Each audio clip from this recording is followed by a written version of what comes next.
Kraft Lawrence, a 25-year-old merchant with big dreams and a small wallet, rolls into Paslow for the Harvest Festival. While everyone's busy partying, he stumbles upon a girl in a wheat field claiming to be a wolf goddess named Holo. Skeptical, he asks for proof, and she transforms into a massive wolf, leaving Lawrence both amazed and questioning his life choices. Back in town, Lawrence runs into Chloe, a spunky ex-student who wants to partner up in business. He gently shuts her down with the medieval version of, "You're too young for this hustle, kid." After leaving Paslow, guess who shows up? Holo, hitching a ride and declaring she's done being the town's wheat deity.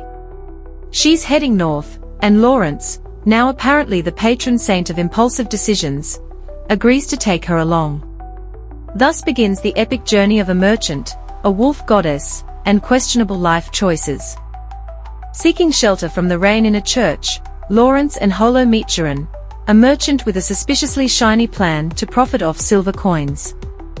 Holo smells a rat, or maybe just a liar, and warns Lawrence, though neither knows Sharon's game yet. The next day, Lawrence agrees to meet Sharon in Paseo because, hey, sketchy business deals are his jam.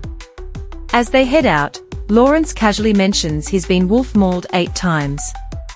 Holo, naturally, sides with her fellow canines, which ticks him off. After an awkward silence, Lawrence breaks the tension with the totally chill question, ever eaten a human? Holo gives him the no-comment treatment, leaving him to wonder if his dinner material.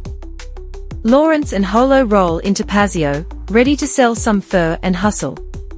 On the way, Holo blows their budget on a truckload of apples, but her shopping spree accidentally boosts the fur's value with a fancy apple-scented touch.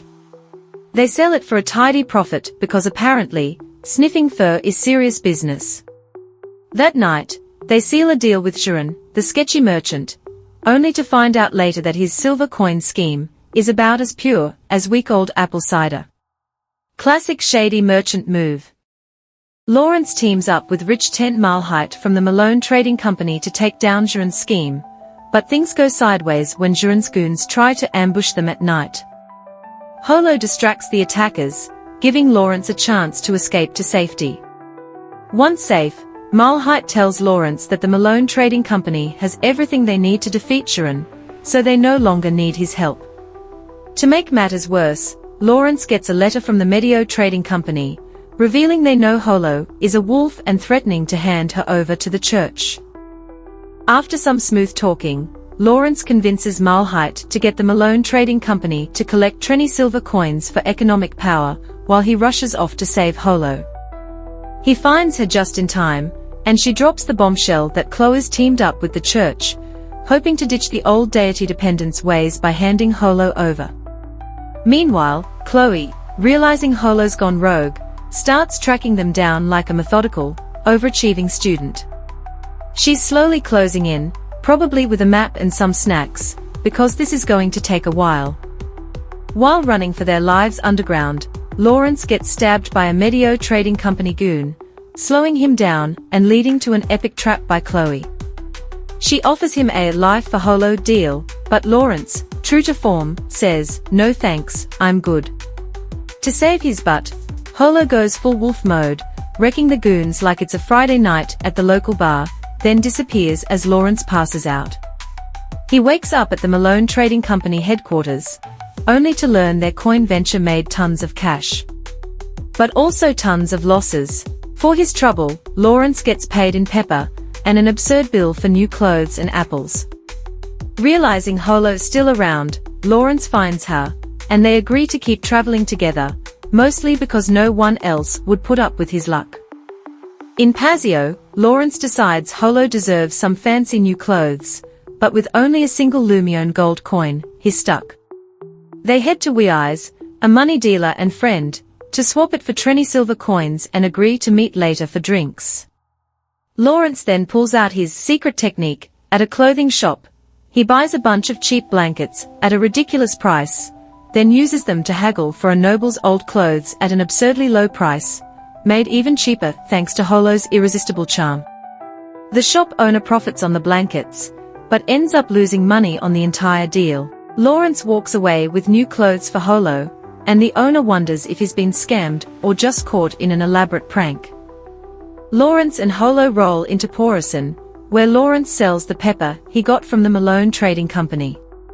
Holo, being the savvy wolf she is, points out that the shop owner from Latparan Trading Company is trying to rip Lawrence off. In exchange for keeping quiet, Lawrence walks away with way more profit than he expected. He's basically got a get-rich-quick scheme going. On the way to the church city of Reuvenhagen, Lawrence and Holo chat about future profits from some armor he got in the deal and the thrilling world of smuggling gold. They bump into some travelers who warn them about northern mercenaries, which just makes the road trip feel even more dangerous. They then meet a female shepherd, and while Lawrence is all friendly and polite, Holo's not having it, because, you know, wolves and shepherds don't exactly share a peaceful history. Just before Lawrence is about to leave, the shepherd, Nora Arendt, asks if she can tag along as an escort to protect them from wolves. After some back and forth with Holo, Lawrence, ever the sucker for a good deal, agrees. The trio sets off toward Reuvenhagen, where things quickly get weird.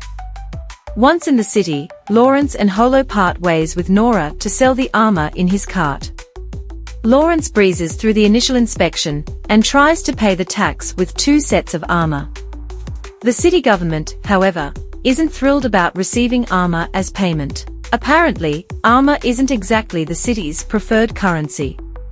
Feeling a bit defeated, Lawrence and Holo make their way to the Rowan Trading Guild, where, as a member, Lawrence is greeted like royalty, because nothing says welcome like a merchant with questionable payment methods and an even more questionable reputation.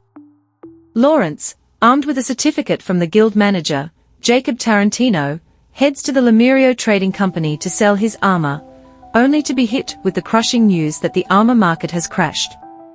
Instead of making a profit, Lawrence now finds himself buried in a massive debt and stuck with useless goods. Hans Lemurio, the head honcho of the company, gives him a delightful ultimatum: pay up in 2 days or face bankruptcy and be tossed out of society. Desperate, Lawrence scours the city, begging every merchant he knows for a loan, only to be turned down at every corner. He eventually realizes the cold truth: no one's willing to help because of his complicated relationship with Holo. Frustrated and angry, he snaps at her, only to immediately regret it. When he tries to apologize, Holo, ever the mystery, calmly announces she's heading back to the inn. Guess it's time for Lawrence to have a chat with his deeply unhelpful life choices. Lawrence manages to scrape together a few coins, but it's nowhere near enough to cover his mounting debt.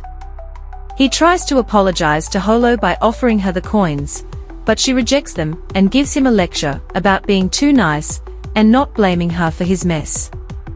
The next day, Lawrence and Holo hatch a genius plan: gold smuggling. With the Lemurio Trading Company in financial ruin, they convince the company to go along with their scheme. They then meet Nora and explain their plan to buy gold in Lamtra, hide it in her sheep's stomachs, and smuggle it into Reuvenhagen, where it'll sell for a huge profit. After a little convincing, Nora agrees, because, honestly, who wouldn't want to get involved in a sheep-based gold heist? Martin Liebert, a businessman from the Lemurio Trading Company, joins Lawrence, Holo, and Nora on their gold smuggling adventure to Lamtra. Halfway through the forest, they are attacked by wolves, but Nora, channeling her inner shepherd, manages to hold them off like a pro. Upon reaching Lamtra, Liebert grabs a bag of gold, and the group begins their return journey. But of course, the forest isn't done with them yet. This time, they are surrounded by wolves, led by a terrifying alpha wolf. Lawrence, in his infinite wisdom, tells Nora and Liebert to take off ahead, while he stays behind to let Holo handle the wolves. However, Lawrence's plans quickly unravel when he gets ambushed, tied up, and left for the wolves by 3 treacherous Lemurio goons who want to keep all the smuggling profits for themselves. So much for his grand strategy.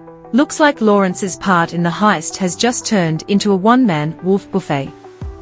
Lawrence burns through the ropes tying him up and reunites with Holo, but she's not exactly handing out praise. She refuses to share how she calmed the wolves down, and then delivers a lecture about Lawrence being too nice and prioritizing her clothes over his own escape. After learning about Liebert's betrayal, Holo transforms into her true wolf form, with Lawrence riding shotgun on her back. They catch up to the traitors and Nora, who's still blissfully unaware that they were planning to kill her. Holo takes care of the men, sparing Liebert, who reveals the shocking truth. Lemurio had betrayed them from the start, because the gold they smuggled was only 1/6 of the promised profit. Lawrence, ever the opportunist, uses this tidbit to blackmail the Lemurio Trading Company for 500 Lumione gold coins spread over 10 years. He also lets them keep the gold to save the company from going under. With his devotion to Holo confirmed, because nothing says loyalty like blackmail, Lawrence continues his journey with her, ready for whatever chaos comes next. Thanks for watching, and I'll see you in the next one.